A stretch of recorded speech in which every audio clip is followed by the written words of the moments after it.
올해도 스토브리그가 상당히 뜨겁습니다. 박찬호의 4년 80억 그리고 광백호의 4년 100억 같은 대형 계약들이 터지면서 겨울을 뜨겁게 달구고 있는데요. 이런 대형 계약이 터지는 와중에 한 가지 궁금증이 생겼습니다. 매년 터지는 대형 계약들인데 과연 작년에 대형 계약을 맺었던 선수들 1년 후에는 어떤 모습으로 팀에 도움이 되고 있었을지 한번 조사해봤습니다.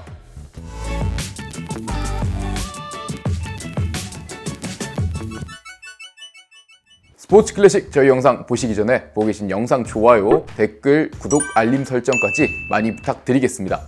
심우준 4년 50억 KT에서 한화로 이적.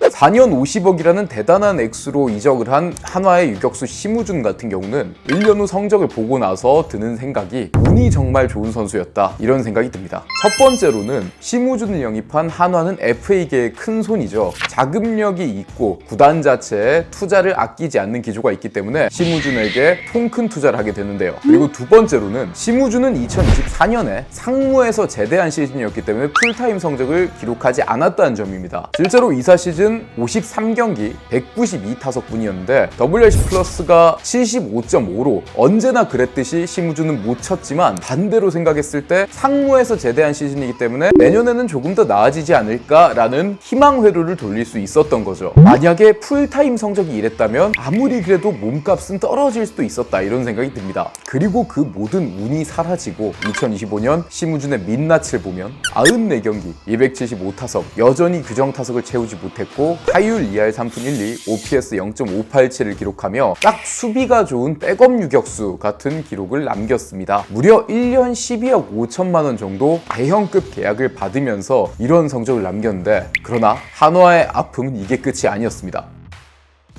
엄상백 4년 78억 KT에서 한화로 이적.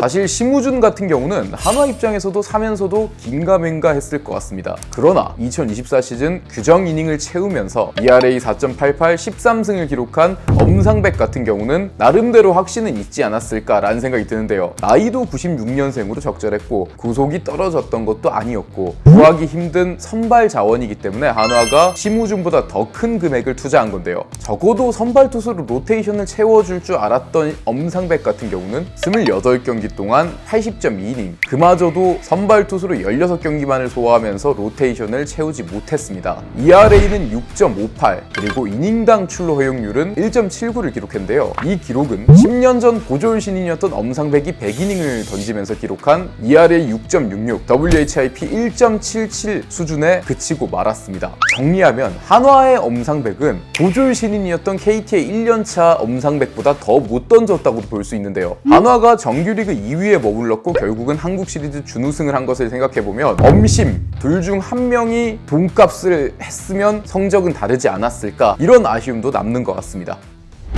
허경민 4년 40억 두산에서 KT로 이적. 두산과의 연장 계약 대신에 시장에 나왔고 KT로의 이적을 선택한 허경민 같은 경우는 한 문장으로 요약을 하자면 결국 허경민다운 계산이 서는 활약을 했다 이렇게 볼 수 있습니다. 그리고 2024년 보여줬던 FA 로이드는 역시 사라졌다라고도 볼 수 있는데요. 2024년의 허경민은 WRC 플러스 122를 기록하면서 의외로 FA 시장에서 매력적인 매물로 여겨졌는데 2025년에는 WRC 플러스가 99.4 3루를 잘 지켰으나 평균적인 타격을 보여주면서 2024년에 보여줬던 모습은 사라진 상태로 시즌을 마감을 했습니다.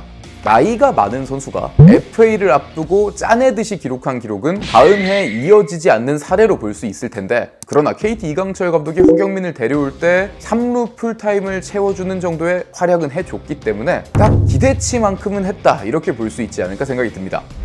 장현식 4년 52억 기아에서 LG로 이적.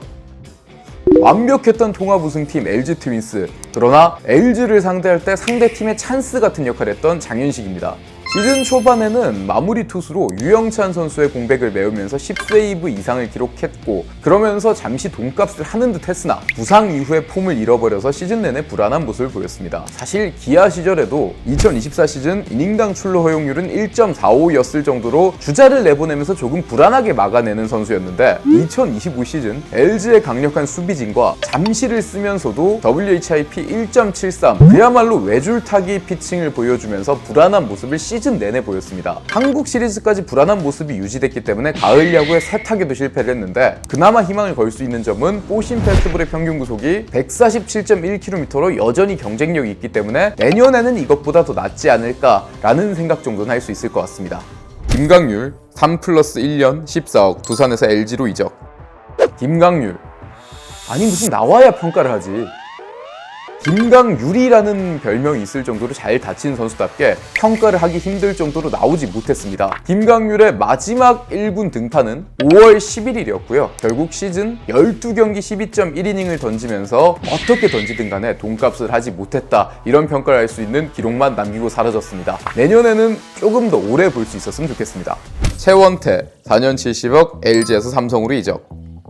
또 하나의 대형 선발 F였던 최원태. 2사 시즌 LG에서 24경기 126.2이닝 ERA 4.66을 기록했던 최원태가 삼성에서는 27경기 124.1이닝 ERA 4.92를 기록했습니다. 비슷한 이닝 소화를 했지만 ERA는 나빠졌고 시즌 체감 역시 딱 최원태다웠다, 이렇게 이야기를 드릴 수 있는 성적이었습니다. 단지 더 아쉬운 건 잠실에서 라이온즈 파크로 이동했기 때문에 투수에게 불리했다 쳐도 시즌 간의 타격 기록을 조정한 조정 기록인 ERA 마이너스를 보면 2사 시즌은 89.3으로 평균 이상이었던 수치가 이후 시즌에는 104.9로 100보다 높았기 때문에 평균 이하로 떨어졌다고도 볼 수 있습니다. 즉 LG에서의 마지막 시즌보다 삼성에서 첫 번째 시즌 최원태는 더 안 좋아졌다고 할 수 있는데 결국 여기까지는 돈값을 좀 못했다, 이렇게 이야기를 드릴 수 있습니다. 가을에만 잘한다고 다가 아니기 때문에. 가을에 했다고 그거 다 아니야.